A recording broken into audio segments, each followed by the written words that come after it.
good afternoon, ladies and gentlemen. My name is Gus Worland, and I'm privileged to be sitting amongst some elite coaching legends and players and ex-players here tonight. The reason I'm here, I suppose, is because I'm a lover of sport. I've watched so much sport. I don't think there's a thing that I haven't watched, all different codes, all different levels, and I just love it. And so I'm fascinated to hear the answers to the questions that I'll be asking here tonight. And I just want to, before we start, just do the traditional custodians of our land. In the spirit of reconciliation, the coaching room acknowledges the traditional custodians of country throughout Australia and their connections to land, sea and community. We pay our respects to their elders past and present and extend that respect to all Aboriginal and Torres Strait Islander people today.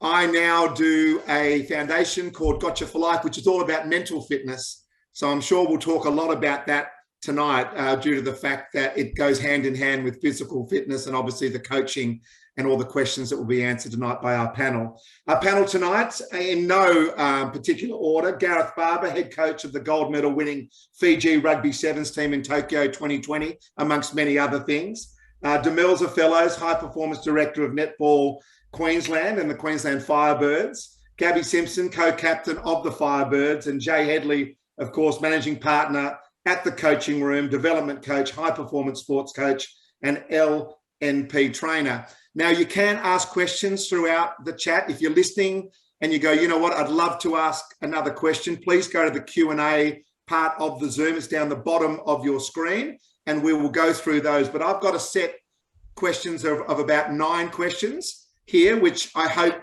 that you will find enjoyable to hear the answers to. But if you do have a question, don't hesitate. Okay, let's get into it. How does a coach or leader diagnose issues within a team? What should they look out for? And I think we'll start with Gareth and then we'll go to Demelza. Thank you, Gus. Welcome all. Thank you for having me on. Thank you, Jay, for involving me here as well. It's been a long relationship with Jay over the last 3 or 4 years. Just in response to the question, probably most notably in, I suppose, looking at and diagnosing problems, my experience as a player and then as a coach of the last sort of 12, 13 years, I think that, you know, obviously, whichever sporting environment you're in, certainly as a leader and as a coach, you know, the biggest emphasis that I have in certainly my coaching is the building of relationships, building rapport with the group, creating influence, and, you know, ultimately not being too soppy about it, building a journey for, you know, everybody involved. And I think that when you talk about diagnosing problems, is that if you've essentially got models that you've worked to previously in your coaching career or as a player, as you've had the opportunity to be part of as an athlete and watched other coaches do, you pretty much get a sense, particularly in your own sport, and my experience obviously comes from rugby, you build up a model of what that tends to look like. I think in respect of sort of my latest job in Fiji, you know, the challenge there potentially was that the model that I was walking into and the model that was created around high performance was very different than what I'd seen before. But actually, the systems of relationship building and what you look for in terms of how you put individuals into that system and what breeds your success are very similar. And, you know, the ultimate, I suppose, the ultimate test on all of that, or measure on all of that, is outcome based. And certainly, you know, when you get to a position where you're testing that and having that examination quite regularly, you get to see if what you think is the system works, and are those relationships strong enough? Do you have enough leaders in place? And certainly, I think that, you know, that observational element as a coach is hugely important to be able to pick out, you know, what that combination of players and staff are like, and what the program is delivering, and, you know, being open to that as a coaching staff to ensure that, you know, regularly you're having conversations around what those connections look like. And, you know, it's a human involvement. It's a sport, but, you know, I'm involved in it because I enjoy that part of it. And as I said, I suppose the measure for me You hope it doesn't come to outcome all the time. You hope that you can get to it and preempt it and tee things up so that as you come into competitions, the pressure and scrutiny that's put on a team, it withstands that. But, this is what we're talking about human characters and personalities. And ultimately, in terms of coaching, that's very much where I see the diagnosis of problems and issues, and also where you start to look for interventions and corrections. And that's certainly been, as a player, I viewed that and had those models. And more latterly, probably in a coaching perspective, is sort of comparing those models. And then if there's a new one created, what traits are you going to take from the old models and what your concept of coaching actually should be? Dan? Yeah, thank you, Gareth. And to build on, it's a hard act to follow, to be fair, but I think from my position as well, not having the direct hands-on of playing group. However, in terms of just human, it is human, the human element. And when I looked at this question, I thought about the biggest thing being inconsistencies in what you see. So you're getting that relationship and building that rapport to know your humans. And then when inconsistencies start to show up, whether it is in the day-to-day environment of energy levels, the way people are talking to each other, or even just showing up and their contribution, but also in moments you see a frown where it wouldn't normally be, you see something different in the eyes in a critical moment, you see a bit of communicating change where things might be going from an authentic exchange to, in the netball environment, overly nice or overly false. And those little inconsistencies from where, and like Gareth spoke around setting the foundations and understanding your systems and structures, it does show up in like, it not executing as you have laid out. And that's the biggest one for me, I think, is when something needs to happen is because there's patterns of inconsistency, and particularly amongst our group, if communicating breaks down, or you see those visual cues, like someone who's normally really vivacious starting to quieten down, words that everything's fine, like high-pitched language, that sort of stuff, like big possum eyes in hard moments. Those are the kind of indicators as well, I think, that maybe something's going on behind the surface that needs to be addressed. Thanks, Dem, and thank you, Gareth. And I'm going to go to Gareth again before I go to Gabi with this second question. When does a coach or a leader know to escalate it? Can you give us an example of your experiences and what made you and how you took the next steps to get support or initiate a new strategy? What was the outcome and how long did that take? As I said, Gareth first from a coach's point of view, and then Gabs as a skipper. Again, it's interesting hearing Demelza talk. It arises through lack of consistency. Certainly in a rugby perspective, you're tested every year, whatever competition that you're involved in. And certainly my involvement in Fiji, there was distinct inconsistency in the way that we were performing, certainly the outcomes through the first season I was involved. But equally in terms of the training environment, consistency of things like facilities and timings and all those little things that we sometimes take for granted. And I said this Fijian model was slightly different than what I'd been trained in previously, but and it's probably why I'm here having the conversation with you guys, is that the intervention at that stage was limited. I was looking for something. I was struggling with changes in culture, change in environment, perspective from playing staff and coaching staff alike, and got in touch with Jay. Jay and I sort of started a conversation going around the building of consistency. And one of the key elements in all of that was mental skills, self-leadership first, before you started looking at how the combination of players led to a leadership of the group. The interventions really were based around a system of mental skills and group activities, not simply in a workshop or a classroom environment, but actually we realized pretty soon, because of the sort of the influence that I obviously carried with the team and the rapport and relationships I had with them, that it would be delivered through me. And that was a real challenge. It wasn't something that I'd had in my coaching previously. Obviously, I'd built relationships and you feel like you had good relationships, but then it was about taking that intervention a step further. And examples would be in the middle of training sessions, whether there's a positive or a negative in terms of what's being delivered, is having an appropriate mechanism by which you can create a model in the players' heads of what that looks like to produce consistency in a training environment, in the effort to continue that through to outcome. And I think that was a big sort of development of what we were trying to do in delivering that consistency. And it never stopped. It started 3.5 years ago and it didn't stop, and it's continuing to do it. And probably one of the biggest points in all that was that I went through that process as well. So it wasn't something that was the players could see was being done to them. It was something that we were doing together. And it challenged, they could see it challenge me. They could see I was uncomfortable at times with it.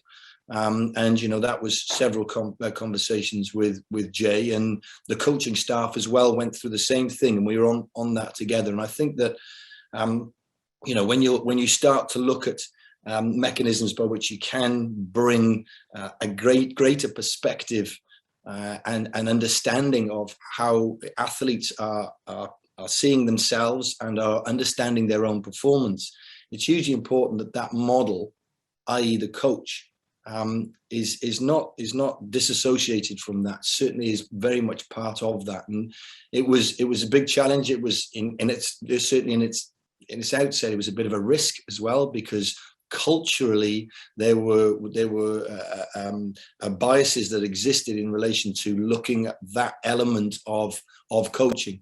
But I've got to say to an individual, you know, all the individuals involved, they were open to it, and that was hugely important in making that change that we needed. As I said, it didn't happen in a week or 6 weeks. It happened over 3.5 years, and it was continuing to happen right up until the last game that we played in the Olympics. It was a pretty good last game. Congratulations. We'll talk about that in a moment. Thank you. Where do you have your gold medal? I thought it might be hanging around your neck. Oh, we don't get one. You've been honest, you know, it's the coaching staff don't get one. It's players. You know, I was aware of that. I've had that conversation many times, but ultimately, you know, they're the ones who are under the fullest scrutiny, and you know, they get that. But yeah, my wife and my kids bought me one from a coffee shop when I got back through Heathrow, so I've got one here. Good on you. Welcome, Gabs. Thanks for sitting there and listening to the first couple of questions. From your point of view as a leader, could you give us your perspective, please? Yeah, absolutely. It's great to be here. Hello, everyone. I think, first of all, probably haven't quite nailed the timing of the escalating. If you look at our group over the last couple of years, we've ended in 5th, and quite often it's because we've intervened a little bit too late. We have a great run at the end of the season and just miss out on finals. And for me, as a leader of the group and my own personal perspective within it, is I always struggle with that trusting the process that you're in and believing that it will get you to where you need it to be, or trusting your gut that something's just not quite right and acting on your gut, which I'm shifting more to let's go with the gut, because, you know, if you do it one game earlier, then you're in the bloody finals. So, but an example of that for us this year, you know, we had quite a few games, 3 or 4 in a row, where we lost games by 1 on the buzzer, extremely tight. And I think in those pressure moments, that's where you really see the true mental strength of a team. You see the true character and culture of a team. And when it got to about 3 or 4 of those, we put our hand up and said, there's something here that we don't know. And Jay got involved, and we talked a bit about anxiety and those feelings that you experience in the moments that are pressureful, and how you choose to approach them. You know, do you lean towards them, see it as an awesome opportunity to go somewhere where you haven't gone, or do you shy away and pull out of the situation and essentially lose by 1? And it's pretty amazing the impact that one conversation, we went from losing games by 1 or 2 to then going out and beating a top 4 team by 15. And from one simple conversation, equipping everyone with that skill that we just didn't have before made such a huge difference to the outcome of the next game. So absolutely trusting your gut that there's something that you're not quite grasping and asking, seeing where you can reach it. And I suppose that, Gabs, that comes from a bit of confidence and a little bit of knowledge and just a little bit of confidence, I suppose. You went, you know what? I didn't say it last time. I'm going to say it this time, sort of thing. So that's going to put you in good stead moving forward. Yeah, absolutely. Thank you. And we're going to bring Jay in now. Jay, you've been sitting very nicely. And I'm glad I didn't have to tell you to take you off mute. That's the biggest quote of 2020 and 2021, isn't it? Starting your spiel as everyone's going, you're on mute, mate. What are some of the practical ways to enable our players and athletes to be courageous and build that culture that Gabs was talking about of risk-taking? Yeah. So the first thing about risk is it's contextual. And so it's context dependent. You know, there's times and risk is a double-edged sword. So there's a risk if you do, there's a risk if you don't. So there's always a risk, and it's being able to see, given the context, what's the risk that needs to be taken here for difference to occur. And so, you know, it's an interplay. But I think that with Gar, I think one of the most important parts there was in Gareth and my relationship was the realization that he needed to be front and center, and he needed to be the one who led that.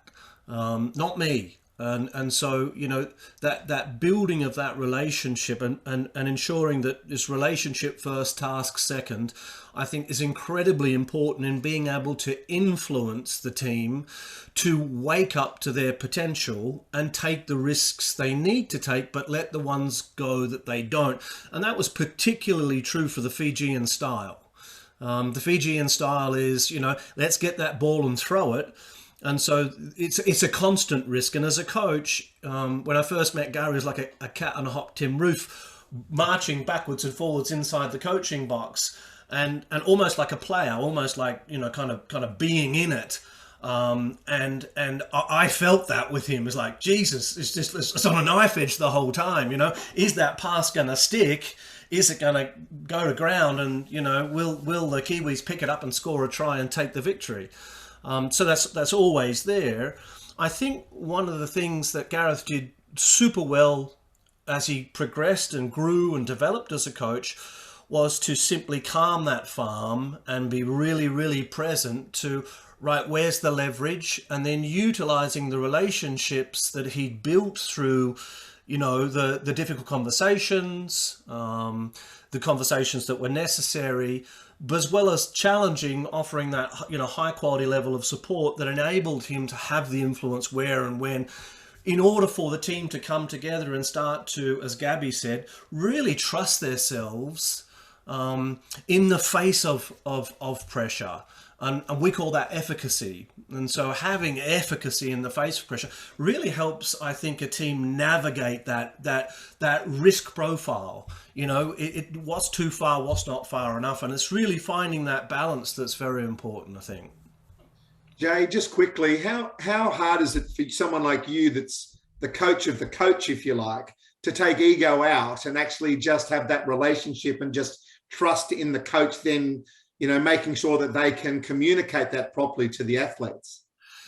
Look, early on when I started in high performance sport, like you, Gus, I'm a mad, rabid, you know, sports supporter, and particularly of rugby. And I started out working with Waratahs, and it was difficult because I was a huge fan of them, but it really helped me free myself of that. So by the time I got to Gareth, I'd done the work I needed to do to get my ego out the way, so that really it wasn't about winning and losing, it was about the process. And is the process unfolding in the way we want it to unfold, to give the players the learning, the experience, the understandings to build that efficacy? Is it? And so the winning and the losing's really, it's kind of, let's background that.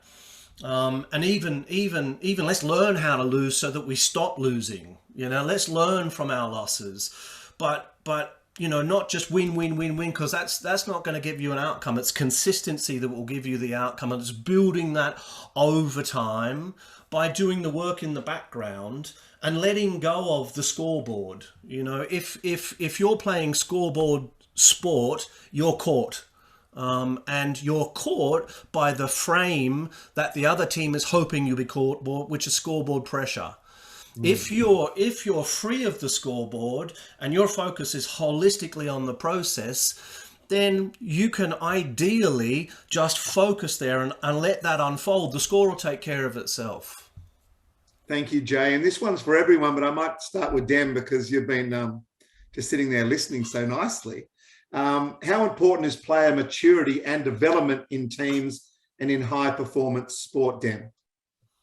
I think the textbook answer would be critical, because, you know, the whole point of being in high performance outside of just participating or existing is that constant drive to improve and realize potential. So development suggests, and I guess presupposes, that they're on a journey of growth. But the reality is how important is development in humanity? And if we're existing for, you know, as an organization for a business purpose or so forth, you know, you can just buy players that will win stuff and you'll carry on and go. But, you know, if you belong to something that is actually about humans, you know, being in a better position when they leave or carry on, or even just are in the place with you at that time and space, and they're influencing life around them, then I think that personally is even greater cause. So, and then that transfers into what they bring to their job, and to their daily environment, or to their teammates, to each other, to themselves. So yeah, absolutely critical. And more so, like Jay just talked about, away from the scoreboard, more so just because if that's what you do, then, you know, in life, then that's pretty beautiful and marvelous and wonderful for us all. So yeah, definitely. And it does mean that you can use and grow and build together and continue to progress, because it'll be the same every single year if you don't. What about from the player on the panel, Gabs? What do you think about that? Because I'm sure at times you go, gee, I'd love to have that player or that player and just get success now and not finish fifth. But you know where Dem's coming from.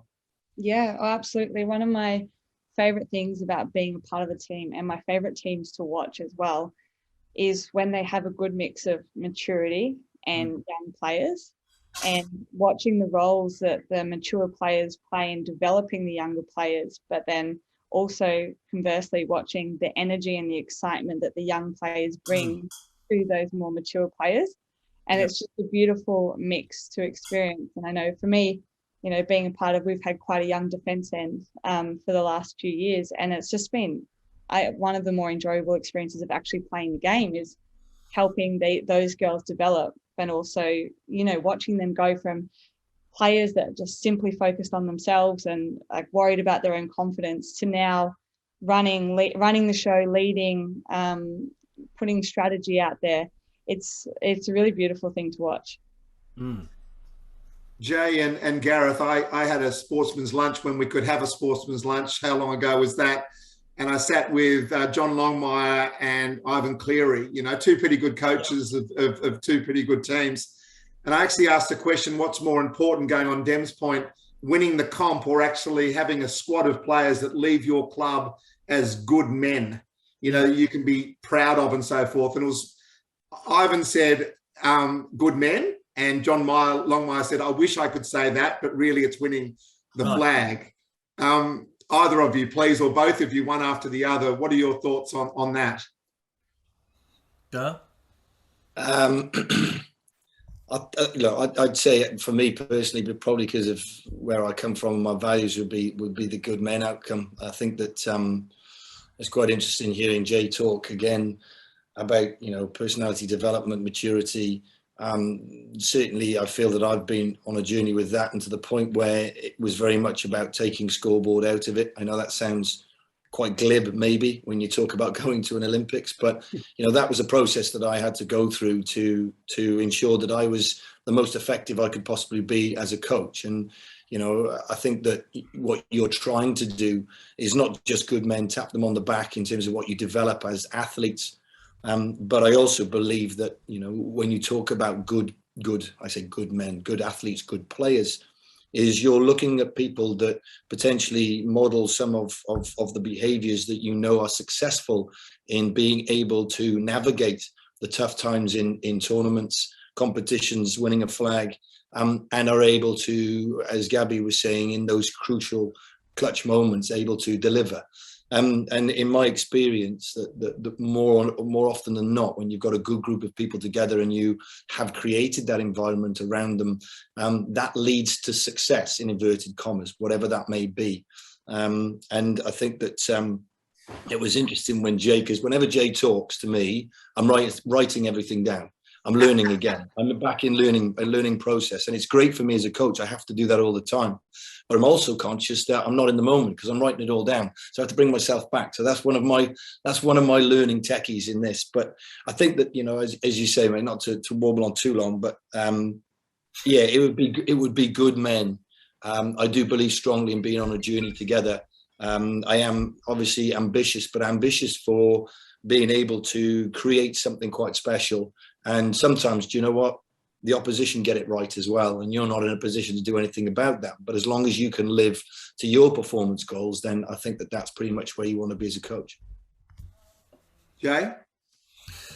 And so I think, you know, to answer that question, I think it's probably both. And from our perspective, our vision was to, for, you know, Gareth and the Fiji Rugby Sevens, was to, you know, wake people up, grow them up, help them clean up so that they could start to show up in order to win.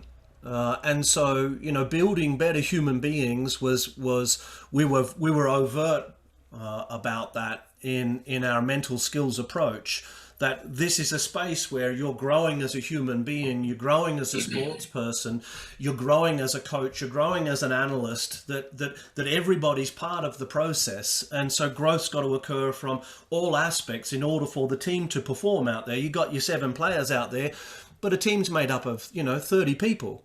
And those 30 people, the people on the bench, the people that are now overseas doing peacekeeping, are just as important than the people playing for the gold medal, you know, and it's called a team sport for that reason. So it's about, and this is why I love team sports, is because it's a really healthy expression of that stage of development, you know, to sort of wake them up, to grow them up to their potential, not only as sports people but human beings, is how you win consistently from our perspective. Something, if I may just add onto that, which I can't get out of my mind, particularly when I look at who's in the room, like Gab and Gar, they're in the team because of the ability to win on the scoreboard. Like that's what the selection in the first place was. So I kind of think of it more like, you know, the coach already knows that they're the people that can do the winning on the scoreboard, but it's, you know, the other side of it. So that was my kind of response to in that mind, you know. No, I understand that. We've had a question from the floor. I think you've answered it, Dem, saying good sports people and winning, are they mutually exclusive? And I think you've answered that. They've been selected because they will be winning, but you get the good people with a good culture as well. Jay, what are some basic mindset practices? And so they're context dependent, and so you know, it's about what does the context require, but there's some of the basic stuff is in the waking up to personality, and how personality is a habitual processing that has you process in a habitual way that works sometimes and doesn't, because it's not context dependent. So it does work sometimes really well for you, so you keep doing it, but it doesn't work in some contexts, and so flexibility is required. So some of the mental skills processes we take people through are understanding how to be flexible and allow the context to determine their response, rather than their habits or their personality structures or their ideals or their values facilitate those responses. And then they become far more flexible players. They become far more flexible in their approach to the actual game, and therefore far more present and present to the process itself. And so, you know, mindfulness is obviously a fairly big one. We call that presence. And so presence exercises through to breathing. Breathing is incredibly important for athletes, and from our perspective, really underrated. It has a massive impact on the immune system. It has a massive impact on the well-being and a massive impact on mindset. But then it's really about how am I framing things through my thinking, which comes back to personality, and getting awareness around that, getting awareness around how I motivate myself, how I drive and engage myself, and the frames and beliefs and values that underpin that is really quite critical. And so it's about helping people to wake up to their true potential, to grow themselves up by expanding their ability to take in multiple perspectives. Gareth before was talking about functional fit of, right player, right person in the right role. That's really important but being able to see that's even more important. So there's some of the kind of basic stuff.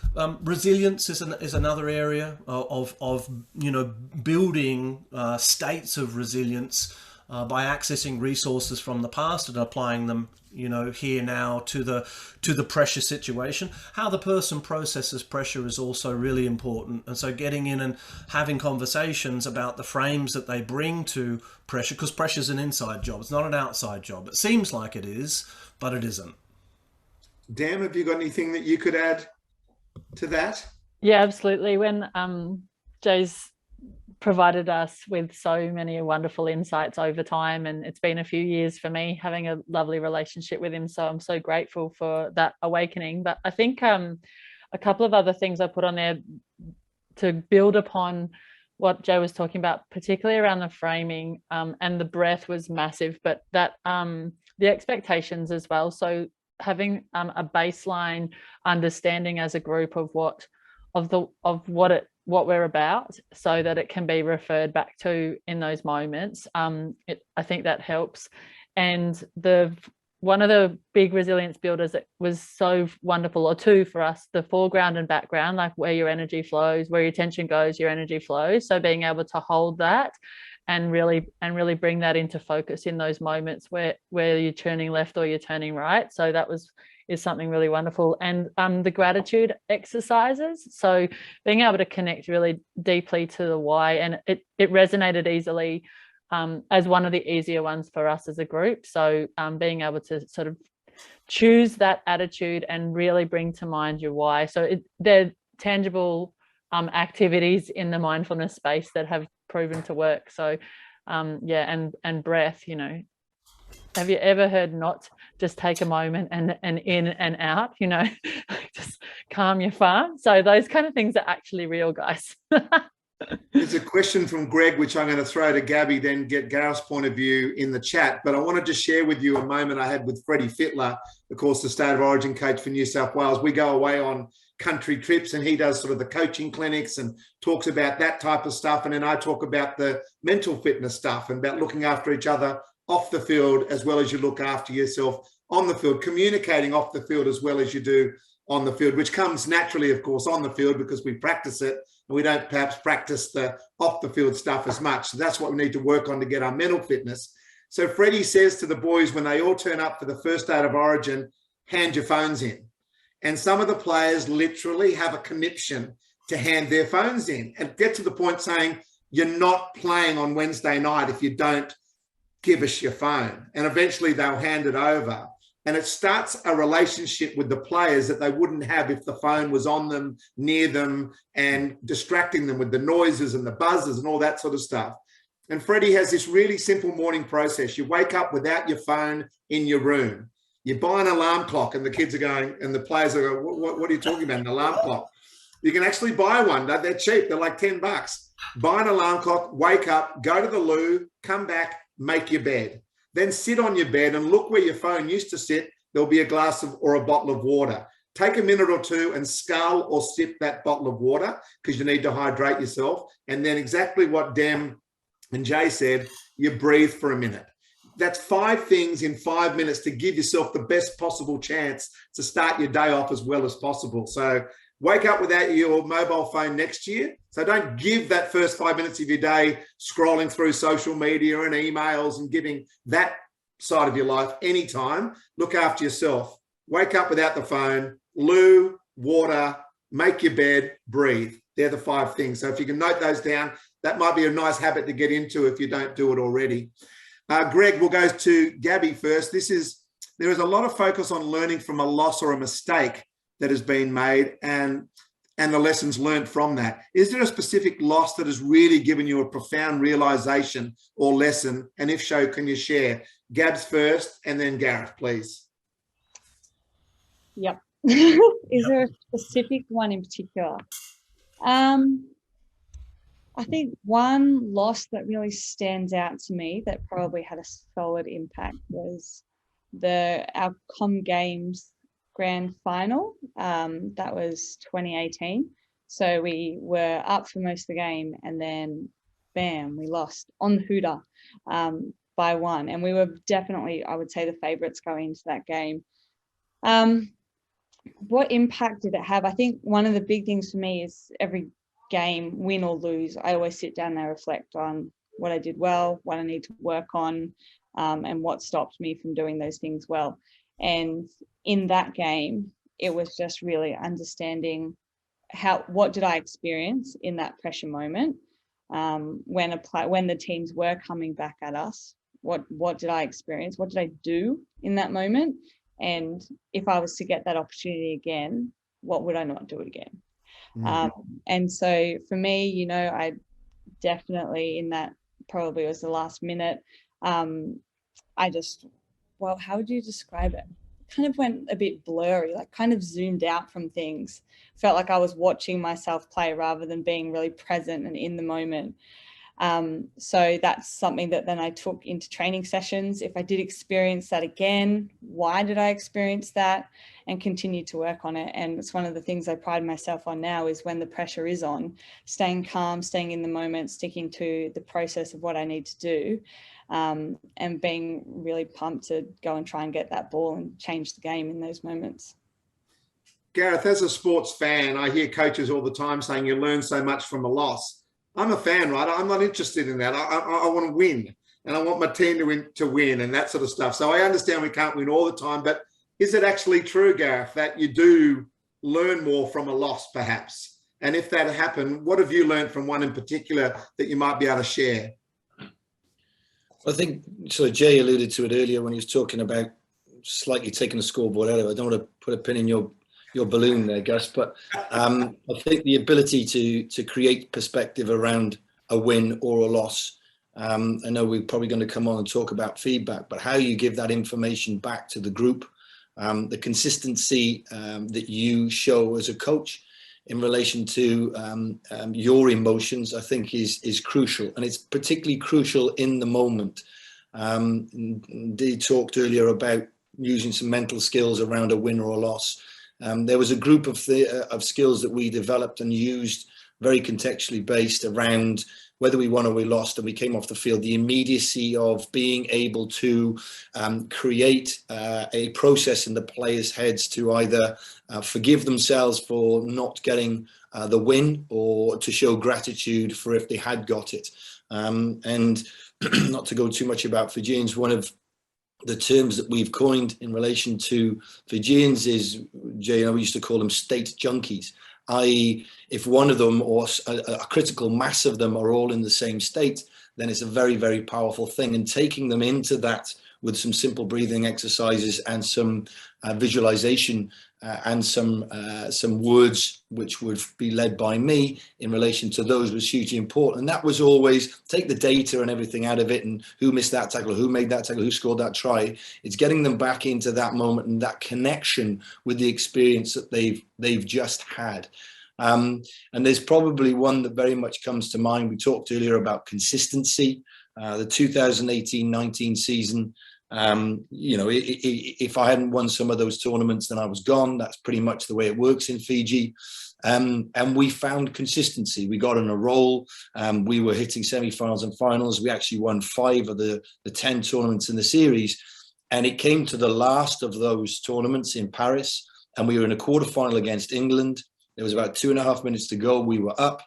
And our most experienced player gave the ball away, kicked the ball away to an English player who then kept the ball for about 1.5 minutes and they scored and killed the game. Had we won that game, we'd have won the World Series as well. And in those moments that obviously you have to then create perspective for the players, and you have to move them along the journey immediately. And whilst there was some understanding of what happened, it almost, to me, gave me the perspective there was very little I can ever do at that stage when that game is going on, 14 minutes, 6.5 minutes of ball in play. So what happens.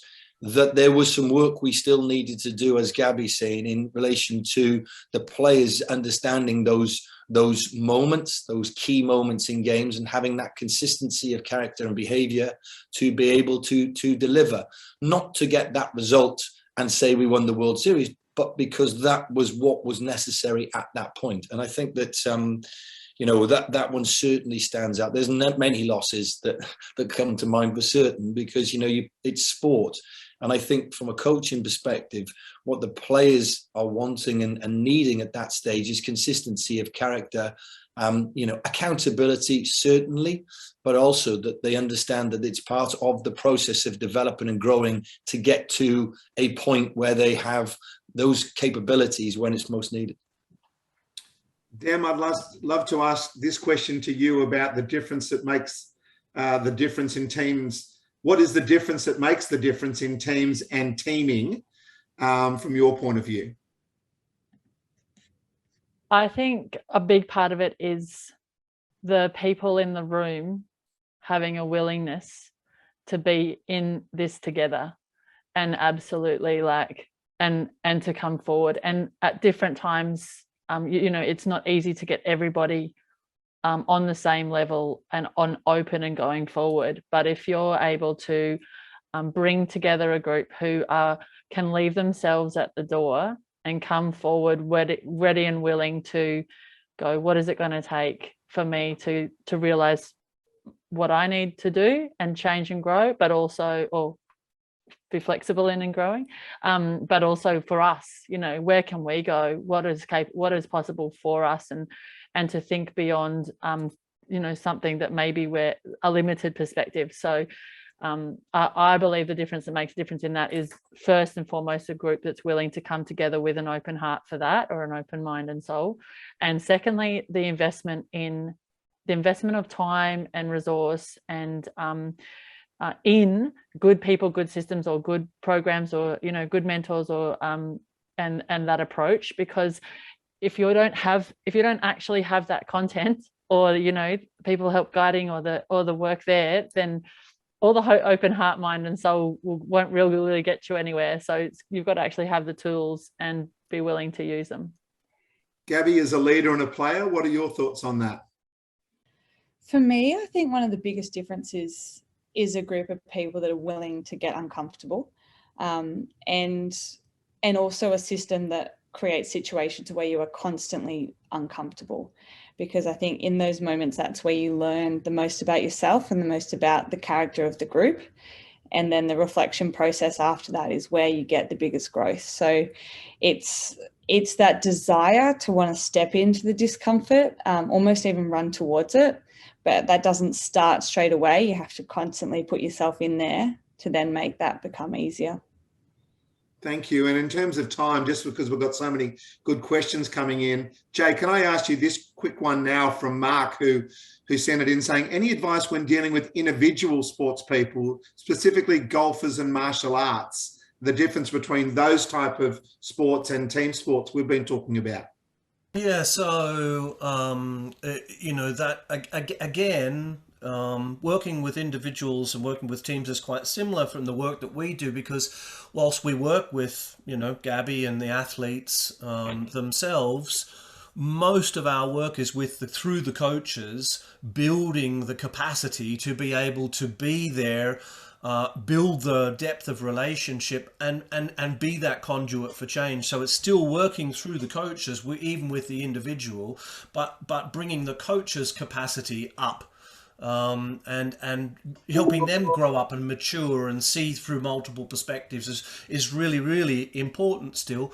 With the one-on-one stuff, I mean, there's a lot more ownership and responsibility, and a lot more control of things is available to that individual player. It's really all down to them. Take tennis, take golf. So it's really working on ownership and taking responsibility for oneself and letting go of everything else. And people say that in sports psychology a lot, but it's really true on the one-on-one stuff. They got to be fully conscious, and building awareness that allows them to make different choices is really critical. Got a question about breathing from Delhi, which I'll get to in a moment, but I'd love to ask you, Gareth, if you don't mind. You did speak about the role of feedback and how that plays in high performance. Could you give us your thoughts around feedback? Yeah, well, ultimately, again, you're probably getting a sense from what we're talking about here, coaching. It's a relationship, and I think that feedback is constant. So, I've had coaches who have waited to speak to me. They don't speak to me all week, and then suddenly you get in a game, a loss comes, and then they want to speak to you. The reality of that is that there's a coach player athlete relationship which is constant, always evolving, is cyclical, just like I have with my kids at the moment, and how frustrating that can be, and my development as a coach is to ensure that they're going along that development process and maturing as personalities as well. And I think that the feedback, again, Jay would say, would be contextual. Even the instance that I gave you there of coming off a field and getting together as a group, to me, that's feedback. The players know they're not dull when it comes to understanding where the coach is coming from. And if he jumps up and down and starts screaming and shouting, in front of people, then there's an understanding that the coach is not where he needs to be. So I think that being able to control the ego, being able to control the emotion around that feedback, making it as objective as you possibly can, creating that perspective of objectivity for the player or athlete as well, is hugely important. And some of that is immediately. As I've said, that one of the things that I was pushed, and we pushed me to do in the training sessions was to, on occasions, feedback immediately. Not so much around sort of the technical tactical elements of what you're doing, but specifically around emotional control, around intelligence on the field, around moments that you train. It's a training moment. And I think that, what I'm trying to sort of get to here is that feedback is constant. And that is, is where the energy is when you're a coach, is you're looking all the time at those individuals that you're trying to move along that development perspective, and making sure that you recognize those moments when they can gain effectiveness in the way that they perform. And I think that whether it's sitting down and doing a video analysis afterwards, or whether it's a simple casual conversation, the feedback mechanism is constant. And ultimately that's where I can see the biggest gains that you get in that teaming process, that everybody is treated equally, and everybody has that opportunity to access the coach, and the coach-player relationship gives you that. Gabs, as the player, do you like feedback straight away? Do you need time to step away? Do you need a shower and you're right in an hour's time? How's it work for you? For me personally, I'm just craving anything, really. I think the moment, whenever it's delivered is just when it is. And how you take it that's on you. But I think for me, when someone gives me feedback, I know that person wants to improve me and is on the journey with me. And that is something that builds the strongest connections to me, that builds the relationship. It's silence that is a place where uneasiness is created and uncertainty. But the moment that there's constant communication, constant feedback, that just creates this trust that even if it's from myself or from my teammate, from my coach, I know that those people are on the journey with me to make me a better version of myself. And that just creates belief and trust to me. Dem, there must be certain characters within, your setup compared to national setups you've been involved in and so forth, where certain players need to have a bit of time and others are more likely to be like Gabs, who see it from what it is. Is it important for a coach to realise who they're talking to? Yeah, absolutely. And it goes back to what Gareth said the entire time about that relationship that you're building, and that you're getting to absolutely know who is in your group and how they operate and what they prefer, and the responsibility and the honor that you have as the coach, the mentor, the leader, is to come to them in how they will receive it at best, and also not probably use that as an excuse either, because there's still that growth journey. But if it's a shared understanding of how they communicate, but also what they've shared with you on where they know they want to go, is that kind of balance. And definitely there's players along the way in every team I've seen, even in footy in my time in rugby. You see the ones who introvert, extrovert, English first language, English not, the loud versus the soft, the direct versus the need a bit of a story. The preference of the delivery style is really, really critical. But it's all of that takes place in the relationship setup as from the day you walk in the door with them. So I think that's most important. But something probably from my side, because I am a mismatcher, that I think is also important, is to not people can fall into the trap of feedback in, oh, this person doesn't like it like this, so I won't give it. The biggest honor that you can give anyone is knowing, is stepping in and actually sharing that information. Gab said it right then, and it's going to come when it comes, but more importantly is that it comes. And I think that is where the opportunity for you and the responsibility that you have is to make sure you know them enough, but you never hold back from actually giving what needs to be given.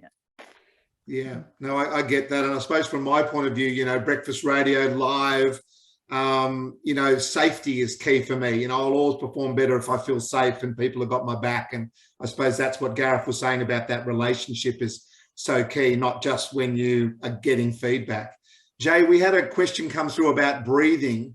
Have you got any particular tips, activities that can help people breathe? From my point of view, Freddie was just saying, keep it as simple as possible, in through the nose, out through the mouth, 5 seconds in, 5 seconds out.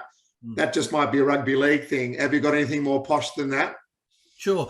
So the first and foremost thing is to breathe. Do it. Gareth and I took the boys through some breathing techniques, and it was really disruptive for them, and even disruptive for the coaching team. They said, do we really want to be engaging in this just before an Olympics? And Gareth said, well, it's breathing. We're talking about breathing, right? Not climbing Mount Everest. And so it's to breathe. That's the first aspect. But simple breath techniques, what you're talking about there, 4 seconds in, 4 seconds out. If you put a 4 second break in between at either end, you've got what's called box breathing. And then you can increase that to 5 seconds and 6 seconds. And that'll expand your lung capacity, fill your body, with oxygen, which makes your body much more alkaline. But some of the most powerful endurance breath processes you can go through are breathing in fully and out fully at that kind of rate, about 40 times, and then breathing out and holding it for as long as you can with the breath out. When your body needs to breathe, breathe in, hold it for as long as you can. If you do like 3 or 4 rounds of that, and you did that on a daily basis, within about 2.5 to 3 weeks, you're going to be at about 3 to 4 minutes, which is extraordinarily different. I'm up to 3.5 minutes on the out breath, and about just under 4 minutes on the in breath. So it's about building that capacity, and it makes a massive difference to endurance, to fatigue, and all of those sort of things. Hopefully that's answered your question, Dally. One for Gareth here. An email came through about how do you refocus yourself or your team when motivation is lacking? Have you got a top tip for everyone out there about that?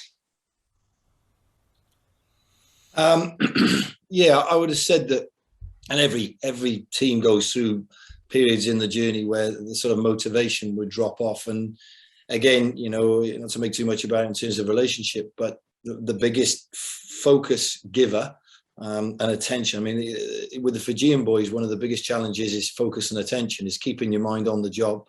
I think that 2 things I would say, and one of the questions is reframing things, is taking them and giving them a perspective of where they are and where they're going to, It could be in the middle of a campaign that you get the sense that things are lacking in motivation, and creating that understanding of the journey that they're on and where they need to get to. And the other bit would be connecting it, as Demelza said earlier, to their why. So, getting quite deep in terms of why they are doing what they're doing, the sacrifices. I mean, there's a big element that we made in terms of the Fijian Sevens, the sacrifices that the players and staff had made. Contextually, you're talking about players certainly that have come out of a village, that have very little in their lives. Mums and dads have had to really support them to get them where they are, and the sacrifices of that, the family, the why is they have an opportunity to give that back, and reminding them of that potential of what they can actually achieve for themselves and their family and their village. And I think that whenever we get into situations like that, it's not to drive through it and think that, that these individuals can just handle this and move on. It is actually to pay attention to it and utilize it as an opportunity for some clarity and perspective around